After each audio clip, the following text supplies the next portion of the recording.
안녕하세요. 사연을 부탁해입니다. 오늘의 사연을 소개하겠습니다. 그날은 두 아이를 유치원에 보낸 뒤였습니다. 설거지와 집안 청소를 하느라 손이 쉴 틈이 없었어요. 아들만 둘이다 보니 집안일이 끝도 없었으니까요. 그런데 잠시 후 낯선 번호로 전화가 걸려왔습니다. 모르는 번호라 받지 않았더니 연달아 3번이나 부재중 전화가 왔고 곧이어 문자 메시지가 도착했습니다. 나 현서 엄마예요. 혹시 통화 가능할까요? 현서라는 이름을 가만히 들여다보며 기억을 더듬었습니다. 아이들 친구 중에 현서라는 친구는 없었거든요. 그런데 문득 정신이 번쩍 들면서 한 사람이 떠올랐고 급히 전화를 걸었습니다. 여보세요? 형님이세요? 네, 저예요. 죄송해요. 전화번호가 저장이 안 돼 있어서 몰랐어요. 아니에요. 제가 갑자기 연락한 게 오히려 미안하죠. 그녀의 목소리에서 긴장한 기색이 역력했습니다. 현서 엄마, 그녀는 사촌 형님이었어요. 결혼한 지 몇 년이 지나 서로 알고는 있었지만 명절 때 잠깐씩 얼굴 보는 사이였기에 전화번호조차 저장되어 있지 않았습니다. 사촌 형님이 워낙 내성적인 편이라 먼저 말을 건네기도 어려웠으니까요. 그랬던 형님이 갑작스레 연락을 해왔으니 놀랄 수밖에요. 어리둥절한 채 휴대폰만 쥐고 있는데 형님 입에서 뜻밖의 말이 흘러나왔습니다. 저기 혹시 지금 시간 좀 괜찮을까요? 만나서 얘기를 좀 하고 싶은데요. 지금이요? 아무래도 어렵겠죠. 아니, 그런 건 아닌데 혹시 무슨 일 있는 건가요? 아, 그게 기니 할 말이 좀 있어서요. 그 말을 끝으로 또다시 어색한 침묵이 흘렀습니다. 형님이 몹시 조심하는 느낌이 들었어요. 형님, 그럼 제가 그쪽으로 갈까요? 아니에요. 제가 갈게요. 그럼 중간에서 봬요. 그게 좋을 것 같아요. 그럼 그래 줄래요? 네, 그럼 머리만 대충 감고 출발할게요. 근데 부탁이 하나 더 있는데요. 부탁이요? 우리가 만나는 걸 작은 어머님은 모르셨으면 좋겠어요. 아, 네, 알겠습니다. 전화를 끊자마자 서둘러 머리를 감고 화장을 대충 한 채 약속 장소로 향했습니다. 도착해보니 형님이 먼저 와서 기다리고 있었어요. 형님, 오래 기다리셨어요? 아니요, 저도 방금 왔어요. 음료 주문하고 올게요. 제가 다녀올게요. 음료를 가지고 자리에 앉았지만 형님은 선뜻 말을 꺼내지 못한 채 창밖만 내다보고 있었습니다. 결국 제가 먼저 입을 뗐어요. 그쯤에서는 무슨 일인지 정말 궁금했거든요. 형님, 혹시 무슨 일 있는 거예요? 사실 형님한테서 연락 와서 깜짝 놀랐거든요. 제가 워낙 내성적인 편이라 많이 놀랐을 거라는 생각은 했어요. 형님이 음료를 한 모금 마시더니 조용히 고개를 떨궜습니다. 여자가 봐도 단아하고 우아한 모습이었어요. 눈을 가만히 내리뜨고 있는 모습조차 백조처럼 우아해 보였으니까요. 마치 아름다운 백조를 바라보듯 그녀에게 시선을 고정하고 있던 순간 형님이 다시 입을 열었습니다. 저기 이런 얘기를 해야 하나 말아야 하나 고민 많이 했거든요. 그냥 너무 힘들어서 꺼내는 말이니까 오해는 하지 마세요. 아, 네. 저기 제가 내성적이라는 건 알고 있죠? 아, 네. 그러다 보니 본의 아니게 동서랑 많이 비교를 당하고 있어요. 그로 인해 너무 힘들어서 요즘은 원형 탈모까지 왔어요. 네? 그게 무슨 말씀이세요? 형님 입에서 전혀 뜻밖의 말이 흘러나왔기에 당황한 채 어쩔 줄을 몰라 하며 그녀를 바라봤습니다. 형님이 다시 말을 이어갔어요. 우리 시어머님이랑 남편이 하루가 멀다 하고 동서랑 비교를 해요. 저랑 비교를 하다니요. 물론 그전부터 엄청 비교를 했지만 최근에 동서가 작은어머님을 간호해드린 뒤 비교가 극에 달했어요. 사실 우리 어머님도 몇 달 뒤에 허리 수술을 하실 예정이거든요. 그러다 보니 동서 얘기 꺼내면서 저보고 간호를 하라고 명령조로 말씀하셨어요. 큰어머니께서요? 어머님이랑 시누이가 같이 저를 압박하고 있어요. 근데 저는 절대 간호할 생각이 없거든요. 작은어머님과 동서 사이가 좋은지는 알았지만 어떻게 간호까지 할 생각을 했어요? 어떻게 그런 생각을 한 건지 궁금해서 찾아왔어요. 가족 모두 저한테 냉혈한이라면서 비난하고 있거든요. 그러다 보니 저한테 문제가 있는 게 아닌가 하는 생각이 들어서 찾아왔어요. 어머님 말로는 동서가 나서서 간호를 하겠다고 했다던데 그게 정말이에요? 아, 네. 제가 나서서 하겠다고 했어요. 제 말에 형님이 눈을 크게 뜨고 뚫어져라 바라봤습니다. 왠지 모를 중압감이 느껴져서 눈치를 보다 말을 꺼냈어요. 저는 어머님께 감사한 부분이 많아서요. 감사한 부분이 많다고요? 형님의 왼쪽 눈썹이 살짝 올라가는 게 보였습니다. 큰 충격을 받은 표정이었다고 해야 할까요? 네, 저는 어머님께 감사한 부분이 진짜 많거든요. 작은어머님이 좋은 분인 줄은 알았지만 도무지 믿어지지가 않네요. 형님이 믿어지지 않는다는 표정으로 보일 듯 말 듯 고개를 내저었습니다. 그런 형님에게 조심스레 제 속마음을 털어놓았어요. 제 이야기를 자세히 말씀드리자면 어린 시절 엄마가 돌아가신 뒤 저는 할머니한테 맡겨졌습니다. 아버지가 간혹 한 번씩 얼굴을 비치긴 했지만 그마저도 할머니께 돈을 받아갈 요량으로 찾아올 뿐이었어요.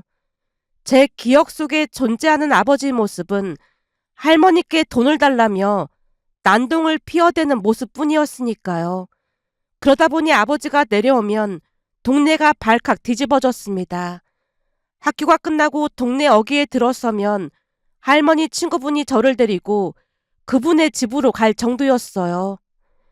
시끌시끌한 거 보니까 네 아빠 왔어. 오늘은 우리 집으로 가자. 어린 나이였음에도 불구하고 그 말에 어떤 질문도 하지 않은 채 그분을 따라가곤 했습니다. 그러다가 아버지가 동네를 나가면 할머니가 부랴부랴 저를 데리러 왔어요. 그런 일이 매년 몇 번씩 반복되었습니다. 그랬으니 제 기억 속의 아버지는 할머니를 힘들게 하는 사람이라는 생각뿐이었어요.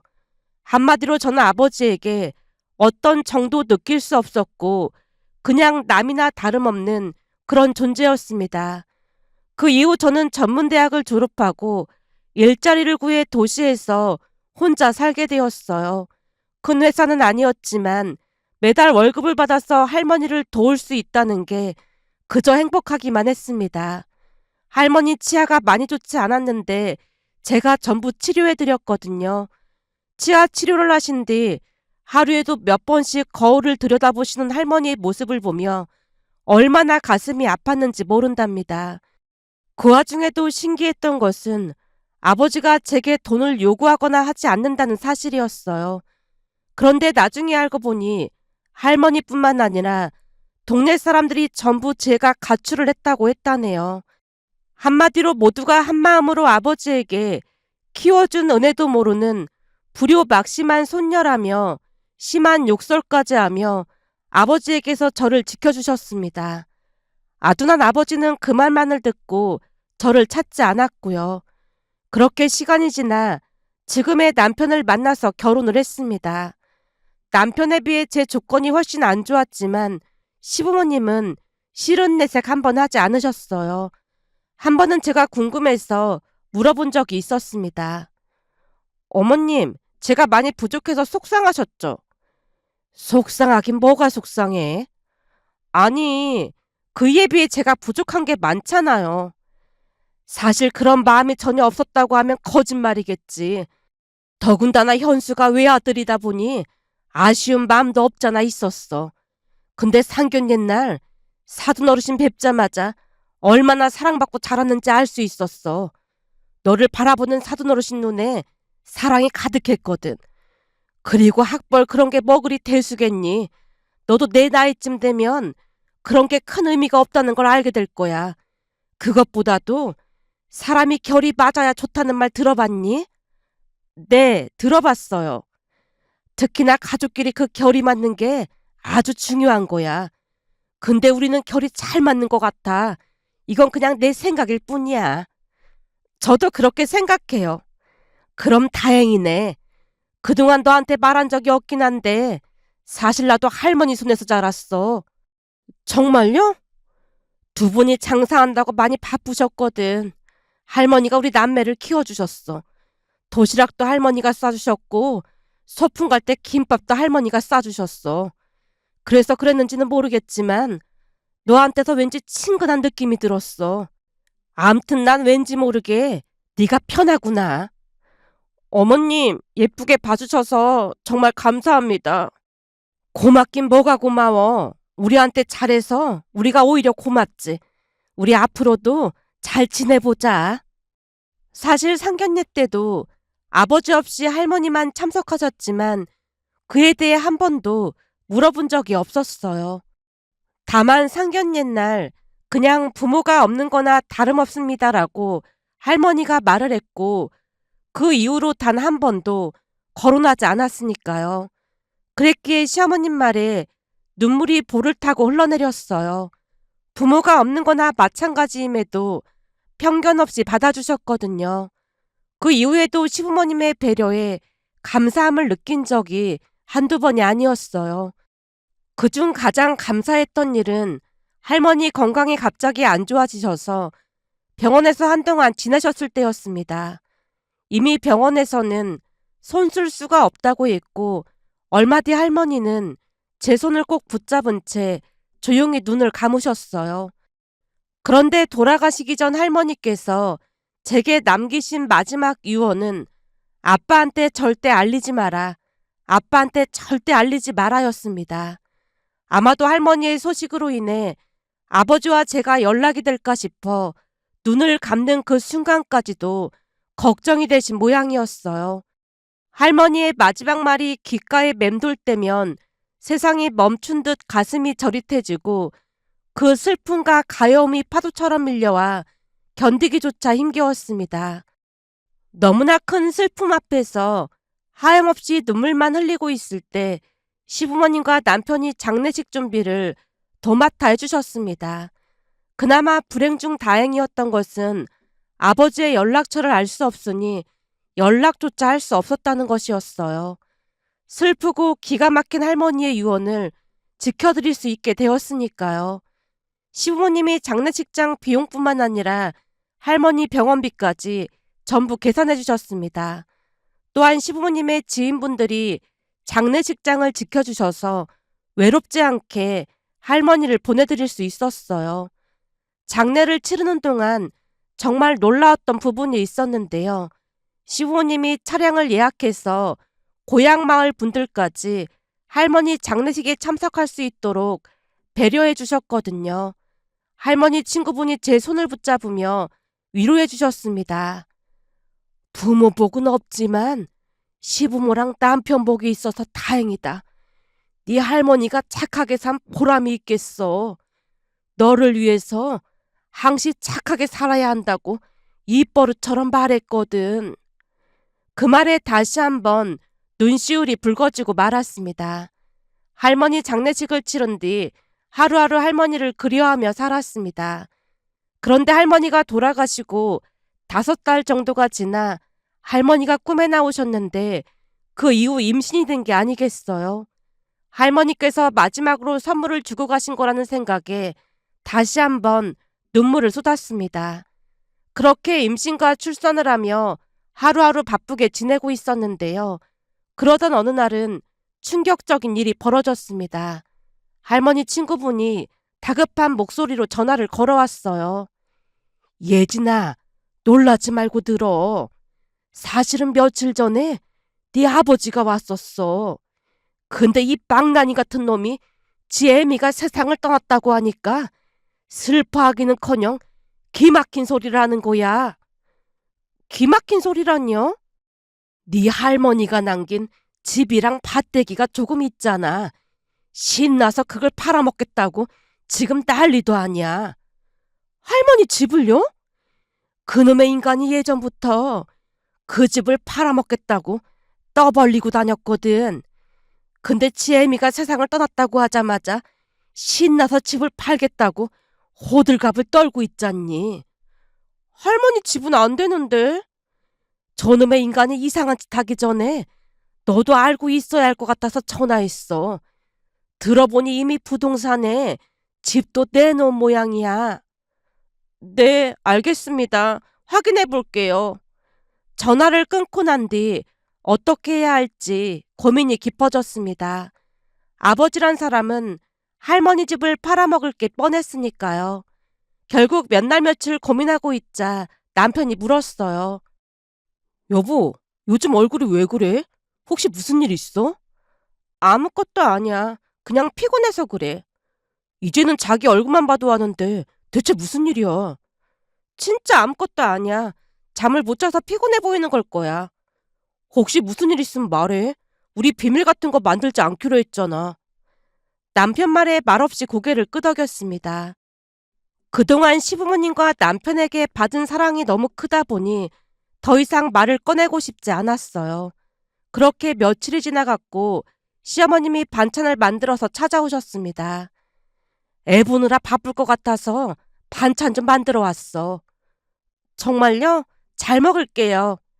근데 얼굴이 왜 그러니? 혹시 어디 아픈 거니? 네? 제 얼굴이 왜요? 왜긴 왜야. 눈도 퀭하고 그새 살이 많이 빠져 보이는구만. 요새 잠을 잘 못 자서 그런 것 같아요. 아니 갑자기 왜 잠을 못 자? 그냥 피곤해서요. 제가 급히 둘러댔지만 매의 눈을 가진 시어머님을 속일 순 없었습니다. 대체 무슨 일인데 그러니? 얼른 말해봐라. 진짜 별일 아니에요. 글쎄 무슨 일이냐니까. 시어머님이 다그치는 모습에 눈치를 보다 대답했어요. 사실은 할머니 친구분한테 연락이 왔어요. 장례식 날 슬피 우시던 그 어르신 말하는 거니? 네, 맞아요. 그 어르신이 무슨 말씀을 하셨는데 그래? 제 생부가, 그러니까 아버지가 할머니가 돌아가시면서 남기신 집이랑 밭을 팔아버리겠다고 부동산에 헐값에 내놓은 모양이에요. 아무래도 시골이라 헐값에 내놔야 나갈 테니까요. 근데 할머니와 추억이 많은 곳이다 보니 할머니 생각도 나고 그래서 요즘 도통 잠을 못 잤어요. 그래? 그걸 헐값에 내놨단 말이지? 시어머님이 의미심장한 표정을 지으며 더 이상 묻지 않았는데요. 얼마 뒤 남편이 놀라운 말을 꺼냈어요. 여보, 놀라지 말고 들어. 그 시골집이랑 땅 말이야. 부모님이 사셨대. 뭐? 그게 무슨 말이야? 말 그대로야. 아버지가 내려가서 직접 사신 모양이야. 시골이라 안 팔리다 보니 더 싸게 샀다고 하시더라고. 그럼 그 자리에 아버지가 나왔겠네? 그렇지. 근데 우리 아버지가 누군지 전혀 모르더래. 돈을 받자마자 바로 가버렸다고 하더라고. 할머니 돌아가셨는데도 돈에만 미쳐있는데 그런 생각을 할 리가 없잖아. 그런 거 보면 우리 할머니가 너무 가엾다는 생각이 들어. 우리 할머니처럼 좋은 분한테 어쩌다 그런 아들이 나온 걸까? 근데 어머님 아버님께 신세만 지는 것 같아서 너무 죄송해서 어쩌지? 죄송할 게 뭐가 있어. 자기가 워낙 잘하니까 부모님도 잘하는 거지. 거기다 엄마한테 들어보니 거기를 리모델링해서 가끔 내려가서 지내실 생각인가 봐. 그 앞에 텃밭도 있어서 간단하게 농사도 지으실 생각이라고 하시더라고. 그러니까 너무 미안해하지 마. 우리는 가족이잖아. 가족이라는 그 말 한마디에 목이 메어왔습니다. 제게도 튼튼한 울타리가 생겼다는 생각이 다시금 들었거든요. 그러다 보니 시어머님께서 수술을 하셨을 때 당연히 제가 간병을 하겠다고 나섰습니다. 제가 할 수 있는 건 다 해드리고 싶었으니까요. 그런데 그날 제 이야기를 듣던 형님이 눈물을 흘리는 게 아니겠어요? 형님, 괜찮으세요? 작은어머님, 작은아버님 두 분이 좋은 분인 줄을 알았는데 제가 생각했던 것보다 훨씬 더 좋은 분이셨네요. 그쵸? 우리 시부모님 정말 좋은 분들이세요. 그러니 제 입장에서는 당연히 어머님 간호를 해드릴 수밖에요. 간호하는 내내 전혀 힘들지 않았어요. 그랬겠네요. 이제야 동서가 이해됐어요. 그리고 동서가 많이 부럽네요. 형님이 부럽다는 말을 몇 번이나 하다 돌아갔습니다.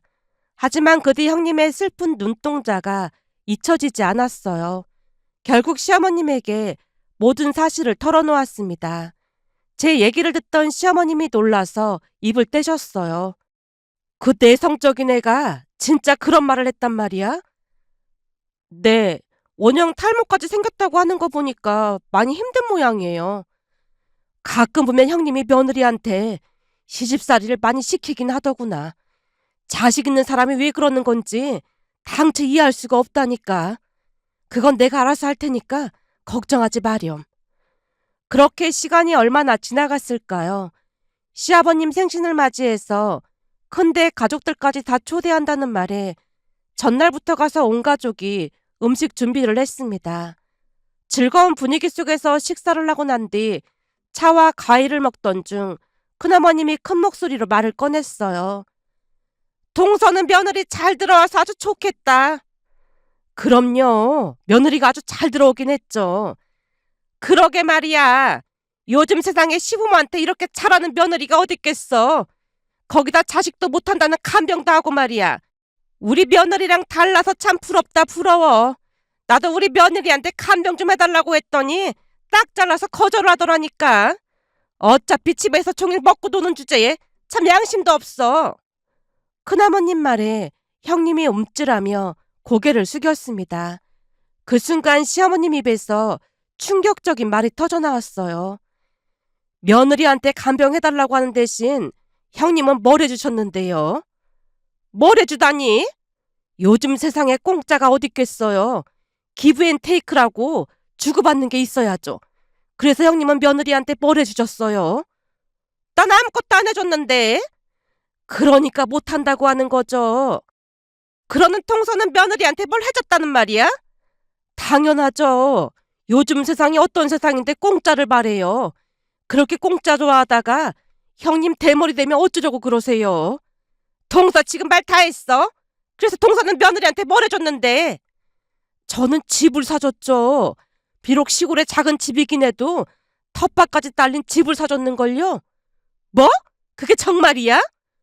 그럼요, 당연한 거죠. 형님은 대학까지 나오신 분이니까 저보다 세상 이치를 더 잘 아실 테니 그런 며느리한테 아파트 하나 사주실 생각인가 보네요. 어디 아파트 사주실 생각인데요? 아파트는 무슨 아파트를 사줘?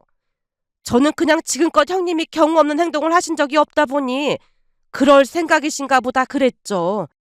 그런 거 아니면 간병인을 부르거나 자식들이 해야 하는 게 맞는 거죠. 자식들도 안 하는 간병을 며느리가 왜 하려고 하겠어요? 아니면 저처럼 집 한 채 사주고 큰 소리 치시던지요. 시어머님 말에 큰어머님이 딱히 대답하지 못한 채 입을 다물었습니다. 그 사이 시어머님이 형님에게 윙크를 보내고 계셨어요. 그런데 그 이후 놀라운 일이 벌어졌다고 해야 할까요? 며칠 뒤 시어머님 전화에 시댁으로 갔더니 형님이 시댁에 찾아왔고 함께 밥을 먹었습니다. 정말 감사합니다. 그날 이후 어머님이 더 이상 간병 이야기를 안 꺼내고 계세요.